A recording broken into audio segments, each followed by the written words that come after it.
One morning, Thomas's fire was slow to start. The Fat Controller told him he was to pull local mainline service trains for a few weeks. His crew tried all sorts of tricks, but nothing worked. "Show a wheel, Thomas," said the station master. "Your first train's due out in a few minutes."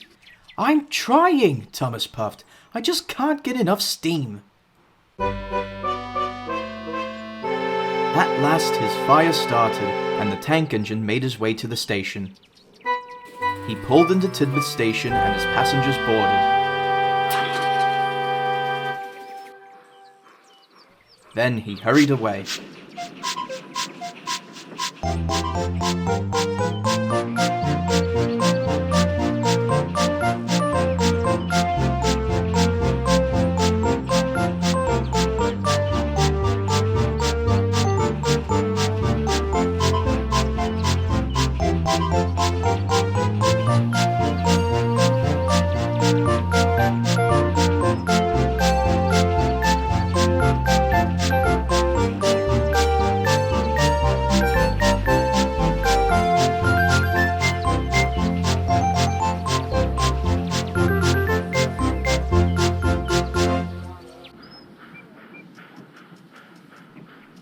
When Thomas arrived at the first station, he realized he was behind schedule.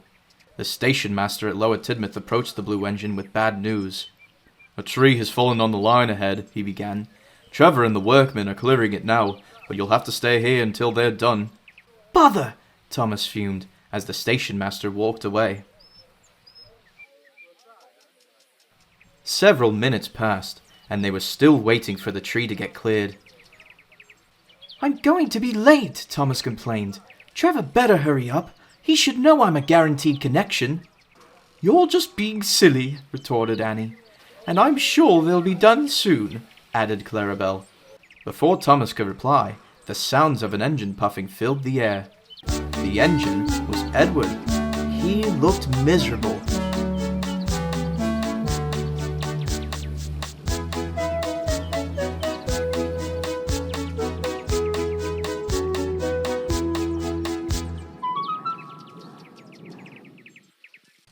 "What's the matter?" Thomas asked. "You don't look too well." "My valve gear has jammed," replied Edward.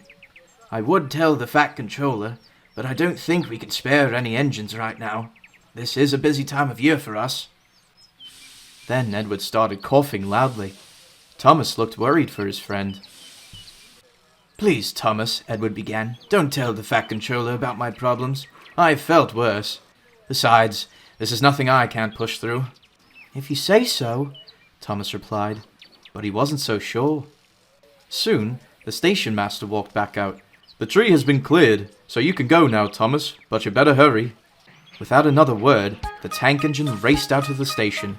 "I'll soon make up for lost time," he panted.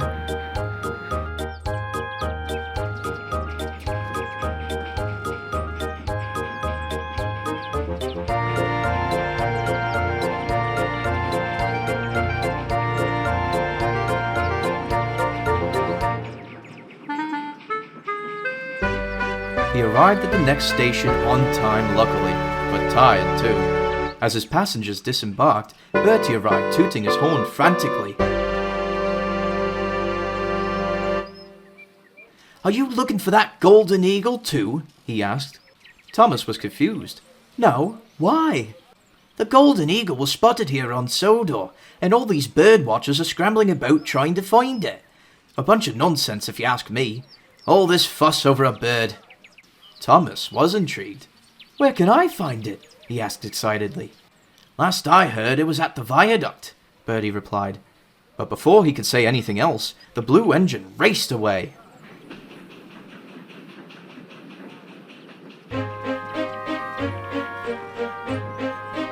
On his way, he had to stop at Elsbridge to let passengers off.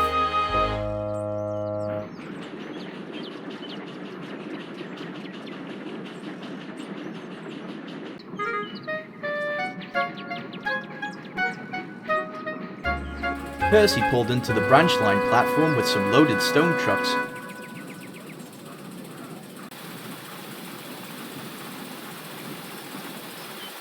"The Fat Controller needs you to take these to the docks on your way to Vicarstown," he peeped. Thomas frowned. But I'm supposed to shunt Edward's goods train at Brendan before I get to Vicarstown. Well, I can't take them, Percy replied.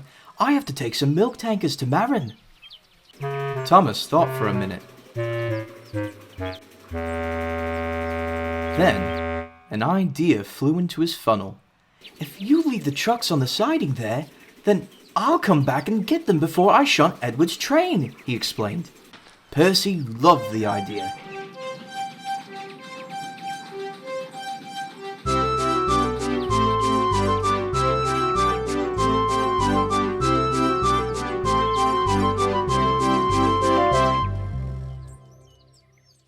He shunted the trucks into the siding and went back up the branch line to get the tankers.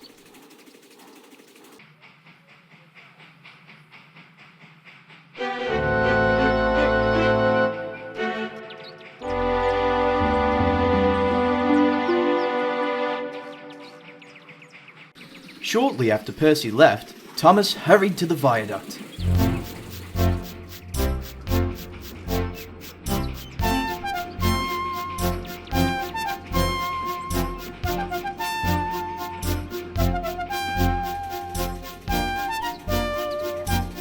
He slowed down when he reached the middle of the viaduct. He waited and waited, but the eagle never came. Bother, Thomas huffed as he carried on with his passengers.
When he arrived at Wellsworth, he uncoupled from Annie and Clarabelle and set off for Brendan.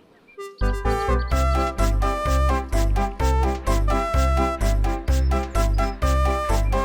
he forgot about the stone trucks.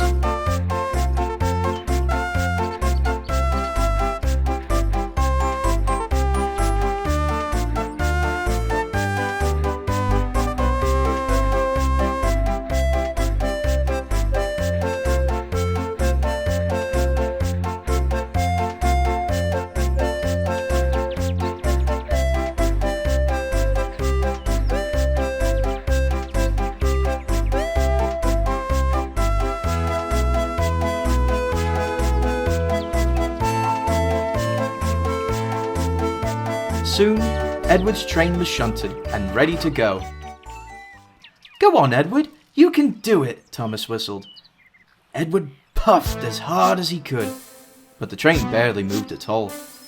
I can do it, I can do it, Edward panted, but Thomas was worried. I'll come back once I've delivered my passengers, he told Edward, but before the old engine could say anything, Thomas already left.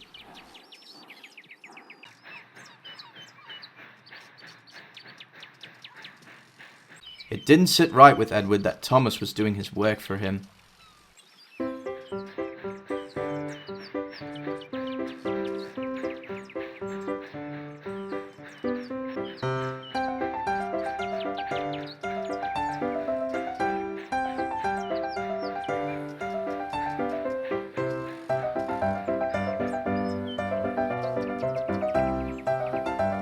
Thomas returned to Wellsworth and started his journey to Vicarstown.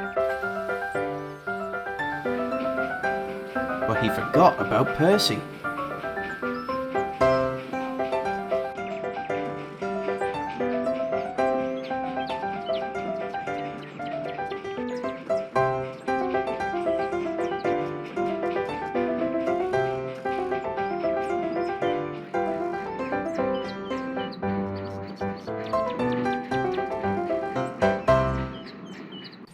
Meanwhile, Percy arrived back at Elsbridge with his tankers and found the stone trucks still in the siding. If the trucks don't get to the docks on time, Thomas will be in trouble, he thought. So, Percy decided he would have to take them instead.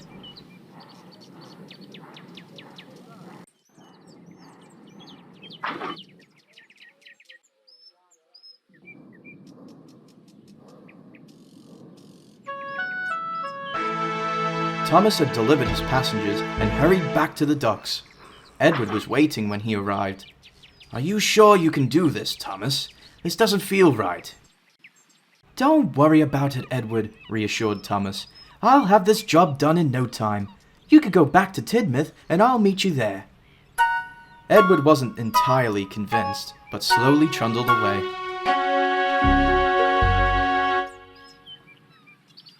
Thomas followed a few minutes later.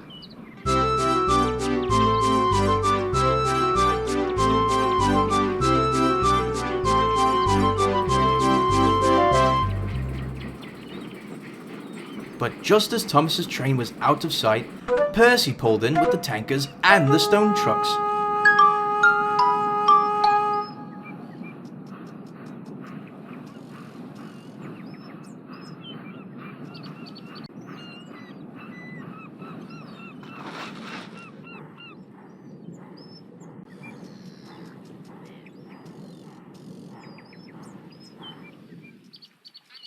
"Thank you, Percy," said the dock manager. "You got here just in time."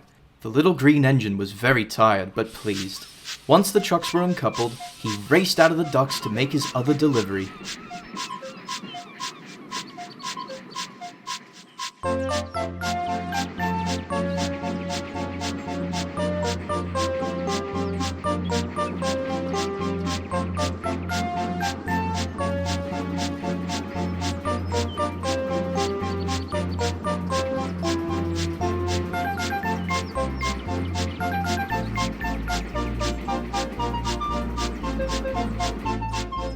Meanwhile, Thomas arrived at Bluff's Cove with the goods.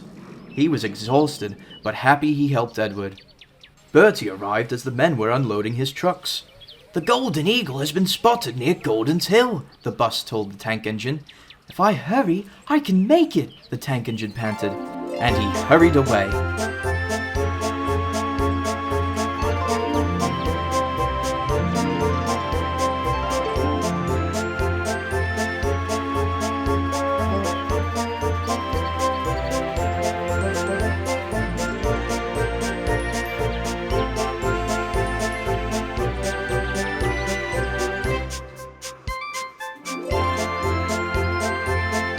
Got to the top of the hill, he waited and waited excitedly. But of course, the eagle never came. "Bother!" Thomas fumed. He thought he'd never see it. Just then, he heard a whistle from behind him. The whistle was James's, and he was complaining. "Stupid trucks, stupid Edward. Why do I have to work at the quarry? All that stone will ruin my paintwork."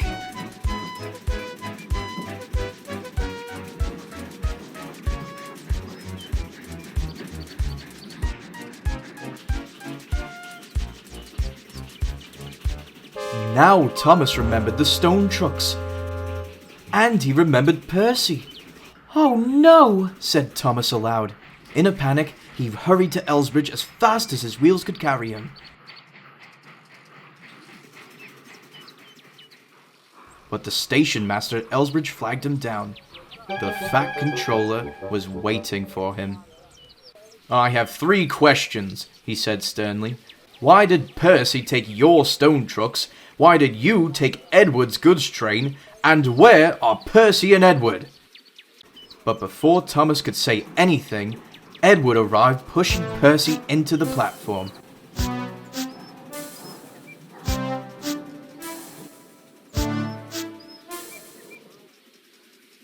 The Fat Controller glanced at the 2 engines, then at Thomas, and finally back at Edward and Percy. "Does someone want to explain all this?" he asked. "It's my fault, sir," Thomas said sadly. He explained about the stone trucks, trying to help Edward, and wanting to see the golden eagle. The Fat Controller thought for a moment before speaking. "You will help Percy and Edward back to Tidmouth. We shall talk later." "Yes, sir," replied Thomas.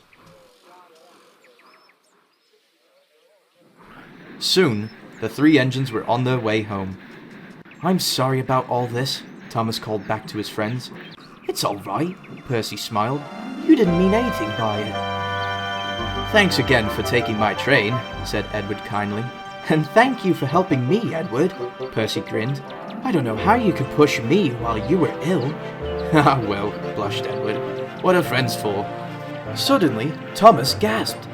"Look!" Edward and Percy looked up. They were all surprised when they saw not 1, but 2 golden eagles.